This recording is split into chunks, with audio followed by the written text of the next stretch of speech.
ओम तारुण्याय विद्महे कन्याकुमारी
ಆದ ಕಾರಣ ಎಲ್ಲರೂ ಕೂಡ ಅಮ್ಮನವರಲ್ಲಿ ಪ್ರಾರ್ಥನೆ ಮಾಡ್ಕೊಳ್ಳಿ. ಅಮ್ಮ ಜ್ಞಾನಾತ್ವ ಅಜ್ಞಾನಾತ್ವ ಮಕ್ಕಳು ಎಂಬತಕ್ಕಂಥದ್ದು ಮೇಲೆ ತಪ್ಪನ್ನು ಮಾಡೋದು ಸಹಜ. ಏನಾದರೂ ತಿಳಿಯದೋ ತಪ್ಪುಗಳನ್ನ ಮಾಡಿದ್ದರೆ ಆ ತಪ್ಪುಗಳೆಲ್ಲವನ್ನು ಕೂಡ ಮನ್ನಿಸಿ ನಮ್ಮೆಲ್ಲರನ್ನು ರಕ್ಷಿಸು ತಾಯೇ ಅಂತ ಜಗನ್ಮಾತೆಯನ್ನು ಪ್ರಾರ್ಥನೆ ಮಾಡಿಕೊಳ್ಳಿ. ಇವತ್ತು ವಿಶೇಷವಾಗಿರ್ತಕ್ಕಂಥ ಅಮಾವಾಸ್ಯೆಯ ದಿವಸ ಅಮ್ಮನವರಿಗೆ ದುರ್ಗಾ ಹೋಮ ಪ್ರಾರಂಭವಾಗ್ತಾ ಇದೆ.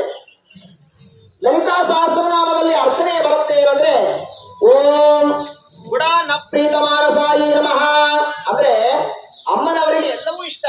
ಅದರಲ್ಲೂ ತುಂಬಾ ಇಷ್ಟವಾದದ್ದು ಏನಂತ ಅಂದ್ರೆ ಗುಡ ಅನ್ನ, ಬೆಲ್ಲದ ಅನ್ನ ಅಂದ್ರೆ ಅಮ್ಮನವರಿಗೆ ತುಂಬಾ ಪ್ರೀತಿ ಅಂತೆ. ಅದೇ ರೀತಿ ಈಗ ಅಮ್ಮನವರಿಗೆ ಗುಡಾನದಿಂದ ಸ್ತೋತ್ರ ವೇದ ಮಂತ್ರಗಳಿಂದ ಹೋಮ ಆಗ್ತಾ ಇದೆ. ದುರ್ಗೆ ಅಂತ ಅಂದ್ರೆ ದುಃಖಗಳನ್ನು ನಿವಾರಣೆ ಮಾಡುವಂತಹ ಜಗನ್ಮಾತೆ. ಯಾವ ರೀತಿ ಮನಸ್ಸಿನಲ್ಲಿ ಓಂ ನಮಃ ಶಿವಾಯ ಎಂಬತಕ್ಕಂಥ ಪಂಚಾಕ್ಷರ ಜಪವನ್ನ ಮಾಡಿದ್ರಿ, ಕೊನೆಯದಾಗಿ ದುರ್ಗಾ ಹೋಮ ಆಗುತ್ತೆ, ನಂತರ ಪೂರ್ಣ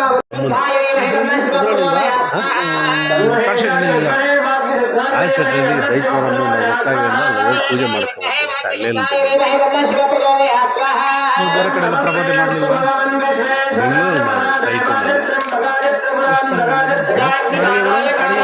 ಬಾಡಿಗೆ ಬರುತ್ತೆ. ಬಾಡಿಗೆ ಜಾಸ್ತಿ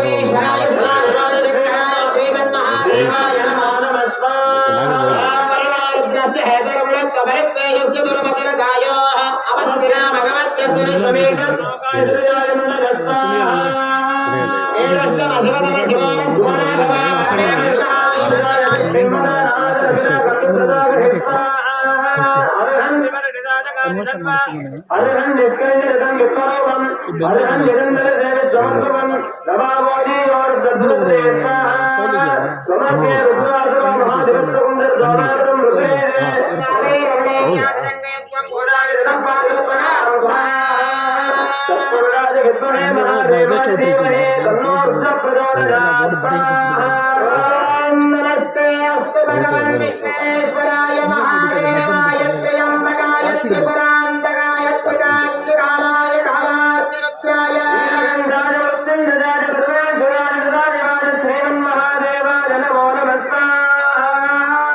सर्वत्र उमामहेश्वर स्वामी प्रसादेन यजमानस्य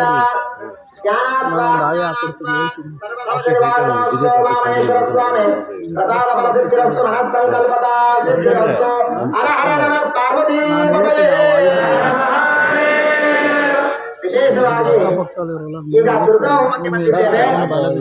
ಈ ತಿಂಗಳು ಬಿಟ್ಬಿಡು, ಎಲ್ಲರೂ ಕೂಡ ದುರ್ಗಾದೇವಿಯನ್ನ ಪ್ರಾರ್ಥನೆ ಮಾಡಿಕೊಳ್ಳಿ.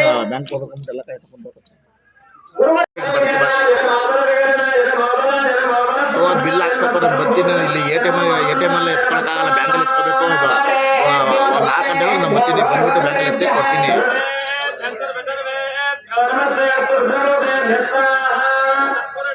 ಅದೆಲ್ಲ ರವಿಕೆ ಕೊಡು, ರವಿಕೆ ನಾನು ಬಂದ್ಬಿಟ್ಟು ಎಲ್ಲ ಸೇರಿಸ್ಬಿಟ್ಟು ಟೋಟಲ್ಲೇ ಕಟ್ತೀನಿ.